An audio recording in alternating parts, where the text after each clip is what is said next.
莫奈告别了多弗朗明哥，按下岛上隐藏的神秘武器的按钮，一阵剧烈的爆炸，岛上所有的一切化为灰烬。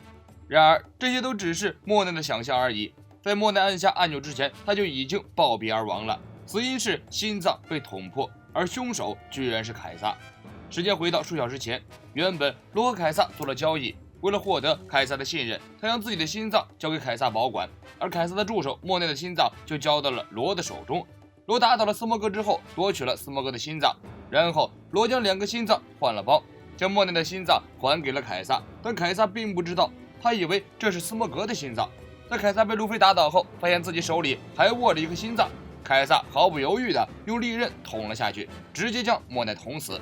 莫奈电话虫那边的多弗朗明哥看到电话虫迟迟没有断线，而莫奈再也没有说话，他就知道出了意外。莫奈没能完成最后一个任务，启动炸弹与草帽团同归于尽，而是被人提前干掉了。明哥怒了，额头上的青筋爆了出来，他站起身，披上自己的大衣，跳出窗外飞了出去。庞克哈萨德的那群小子就由自己亲自解决吧。Baby Five 变成导弹直接炸了弗兰奇将军，弗兰奇将军瞬间置身于火海之中。Baby Five 猛吸一口烟，洋洋得意，却没想到弗兰奇将军毫发无损地从火焰中站起身来。面对 Baby Five 的枪弹大炮，弗兰奇将军是无敌的存在，这些凡人的武器伤不到将军分毫。Baby Five 和巴法罗懵了，这种攻击就算是和平主义者也会受伤吧？这个钢铁机器人到底什么来头？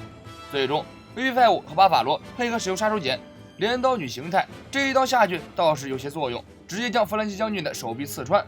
不过弗兰奇一脸轻松，好像根本无所谓。弗兰奇不想再与这2个战五渣继续纠缠，直接使出了弗兰奇将军的必杀技将军炮，一炮将2人轰飞出去。从一开始，弗兰奇与2人就存在一些误会。弗兰奇以为2人是来袭击桑尼号的，而2人受明哥之命是来夺回凯撒的。双方打了半天，弗兰奇这才明白他们的目的。但是不管怎么说，这2人看上去就不是好人，凯撒是不能交给他们的。路飞一伙人乘坐营所的运输船，沿着隧道向海边奔去。此时整个小岛都面临着解体，隧道内不断有石块从顶部塌下来，一旦山体崩塌，他们都要被活埋。好在运输车上都是高手，对于索隆、路飞等人来说，塌下来的石块根本不算什么，轻而易举就解决掉。海军们真是一阵感叹，和这些高手同行真是太安心了。此时乔巴一嗓子叫了出来，众人向后面一看，在高速运作的运输车后面是汹涌而来的紫色毒气，山体崩塌破裂，导致毒气渗透进了隧道中。这样下去，就算不被活埋，也要被毒气毒死了。更让人担心的，就算众人安全的驶入隧道，在外面等着他们的也是毒气。罗想了一个办法，让娜美用风将毒气吹散一部分，这样他们就能平安的乘上船，只要到了海面，就可以脱离毒气的范围了。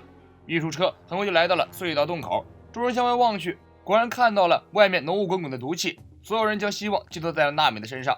娜美抽出妖精的天后棒，释放出一阵飓风。这细细的天后棒吹出来的风威力巨大，一下子就冲散了外面厚厚的毒气。天气正好，阳光明媚，路飞等人顺利避开毒气，来到了港口。刺眼的阳光之后，路飞看到了站在高处的弗兰奇将军。路飞和孩子们的眼睛都亮了，而罗一眼就看到了巴法罗和 Baby Five。巴法罗奉劝罗回归堂吉诃德海贼团，少主还给他留着红桃的位置。路飞问罗：“这2个是你朋友吗？”罗冷漠地说：“不是敌人。” Baby Five 和巴法罗见状，立刻背起凯撒溜了。草帽团加上这股海军，罗如果和他们动起手，他们2个可完全没有胜算。罗刚要动手抓住2人，路飞拍了拍他的肩膀：“这些人就交给我的伙伴们吧，相信他们。”娜美和乌索普站了出来，乌索普使出了他的终极武器黑兜吞吃草。原来乌索普最厉害的武器不是各种各样的植物子弹，而是他的这把看上去平平无奇的黑色弹弓。一旦喝了水之后，弹弓仿佛被赋予了生命一般，可以变成一把巨型弹弓，而且有自我意识，能够完全按照乌索普的命令自动吞吃石头作为子弹。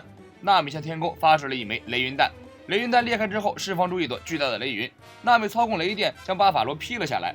乌索普则用巨大弹弓瞄准下落的3人，发射流星子弹，将巴法罗和 Baby Five 打伤。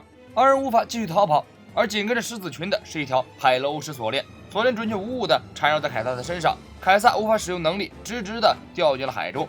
多弗朗明哥在空中以极快的速度向庞克哈萨德赶来，而另一边，另一个男子也正在靠近庞克哈萨德，他就是前海军本部大将青雉库赞。众人团聚在海边，做离开前的准备工作。达斯奇和娜美交涉，将孩子交给海军，由海军全权负责孩子们的治疗工作。娜美很不情愿，之前也是因为海军负责处理庞克哈萨德的事情，结果出现了这么多乱糟的事情。海军也不都是正义的，因为威尔哥这个卧底，使得庞卡萨德上的犯罪组织凯撒一伙在这里违法乱纪，那么多的孩子们遭到拐骗和绑架。娜美根本不相信海军，达斯奇郑重地向娜美鞠了一躬。这一次，海军会请贝亚庞克博士亲自治疗孩子们的，海军都会负责到底，直到治疗结束后才将孩子们送回父母身边。面对达斯奇诚恳的态度，娜美心软了。她突然想起了自己那个做海军的母亲，同为女海军，他们的眼神都一样，充满关怀和慈爱。娜美点点头，同意了达斯奇的请求，把孩子交给这个女海军。她应该会像当年母亲照顾自己一样，好好的照顾这些孩子们吧。长期服用有毒糖果的孩子们被交给罗来治疗，罗有能力将孩子们大卸八块，直接从身体中将毒物取了出来。乔巴偷看后都吓傻了。同为医生，乔巴第一次看到有人给人治病是这么残暴的。乔巴跑出来惊声尖叫，这一叫惊到了布鲁克，直接将警卫门的石灰像摔碎。大家都以为这下警卫门肯定死透了，没想到石灰摔碎后，警卫门居然从里面爬了出来。不仅警卫门活过来了，那些中毒的士兵们全部恢复了过来。凯撒改良后的死亡国度并不致命，只会暂时在人的身上形成一层石灰外套而已。陶蜘蛛看到警卫门后，兴奋地变回了人的样子。原来这是一个不到10岁的小孩子。二人相认后相拥而泣。警卫门看到陶蜘蛛光着身子，立刻有能力帮他变出了一身衣服，而陶蜘蛛由于太过饥饿晕了过去。山羊运用学到的人妖拳法奥义，做了一大堆的美食，邀请包括海军在内的所有人品尝。罗警告路飞，追兵恐怕就要来了，不能在这里继续吃喝下去，应该督促大家赶快撤退。路飞哈哈一笑，大声喊道：“追兵要来了，所以我们把宴会开起来。”对于罗这个人，斯摩格很好奇，与草帽团联手，罗到底想利用路飞做什么？罗微微一笑，还不知道是谁利用谁呢。不久之前，当罗提出结成同盟干掉一个四皇的时候，路飞好奇地问罗准备干掉哪个四皇。罗告诉他百兽凯多。旁边的娜美吓了一跳，而路飞却大笑起来。我还以为第一个要打红发香克斯呢。说起百兽凯多，那是被称为陆海空最强的生物，实力可想而知。路飞与罗的同盟就到拿下凯多的首级为终止。路飞想也没想，点头答应。草帽团帮助修好了停靠在港口的轮船，达斯基带着孩子们乘坐游轮先行出海。斯摩格则与剩下的 J5 成员留在岛上，等待海军的支援。临别时， J5 的海军们突然扯起横幅，挡住了孩子们的视线，大声说着孩子们的坏话，告诉孩子们绝对不可以和海贼对视，也不可以和海贼道谢。这个世界上海贼都是邪恶的。孩子们大声哭喊，在他们最无助的时候，是海贼们出手相助，不问缘由，也没有任何的交换。明明这座岛什么人都不会来，偏偏这群海贼来了，给了他们回家的机会。达斯基看着痛哭的孩子们，向自己的手下们大吼一声，让所有海军住嘴，不要阻止孩子们与海贼告别。这5的海军也哭成一片，如果不说海贼们的坏话，自己都要喜欢上这伙海贼了。随着一声汽笛声响，游轮出海了，孩子们不断挥动胳膊，大喊着：“等我们长大了，也要做海贼！”送走了孩子们之后，路飞等人回到桑吉号上，即将出航。警卫们和小孩陶蜘蛛也搭上了这艘船，随着路飞等人旅行。看起来这对父子似乎在做什么重要的事情，并没有跟其他孩子一样搭乘海军的船离开。警卫们的要求也很简单，只要找个有港口的地方把他们放下就可以了。路飞问娜美下一站去哪里，罗提出建议，下一站就去德雷斯罗萨吧。提到德雷斯罗萨，警卫们也吃了一惊，他们正好也要去那里。路飞和罗将同盟的事情告诉大家，他们下一个最大的目标就是四皇百兽凯多。大家都惊呆了，从这两人嘴中说达到四皇，就好像普通人说去趟市场那么简单。乌索普立刻召集投票，反对同盟的举手。布鲁克无奈地说：“反对了又能怎么样呢？”草帽团的气氛暂时告下一段落。此时，多弗朗明哥由空中奔赴而来，远远的在海上看到了一个木舟，上面是巴法罗和 BB5 的人头，还有一个罗的专属电话筒。多弗朗明哥跳到木舟上，两个手下争先恐后的向明哥请罪。明哥并没有怪罪二人，毕竟这次行动是他命令的，结果应该由自己来承担。罗通过电话筒与明哥对话，要求与明哥做一个交易。明哥最重要的妻子凯撒现在在罗的手中，明哥根本无法拒绝罗。罗警告明哥，你最重要的一个贸易来往伙伴就是四皇之一的凯多，如果让凯多知道你再也无法制造斯梅里人造恶魔果实，会怎么样呢？他可不是什么通情达理的人，必然会发动一场大战，那时候明哥很有可能直接被凯多干掉。明哥听完，脸上浮出了少有的惊慌神色。罗带着坏坏的笑容告诉明哥，来一个交易吧，我可以还你凯撒，但是你必须辞去七武海的职位。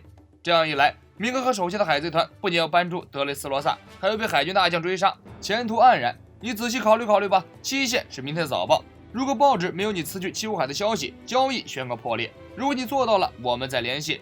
罗说完，单方面切断电话筒。明哥听完罗的叙述，气得浑身发抖。这个臭小子看来是活得不耐烦了。庞卡哈萨德上，斯摩格让手下穿上岛上专用的防辐射服，然后进入到山内隧道去搜寻中了毒气的那些人。从警卫们的反应来看，毒气应该不是致命毒素，中毒的人完全可以抢救过来。这时，港口边的海军们发出叫声，从空中飞来某些东西，近了以后，大家才看清是巴法罗和贝菲伍的脑袋。两个脑袋从空中落下，准确无误地回到各自的身体上。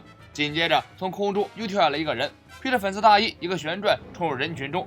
斯摩格一看来者，眉头一皱，这个人正是西乌海多弗朗明哥。海军们如临大敌，西乌海突然来到此地，怕是没什么好事。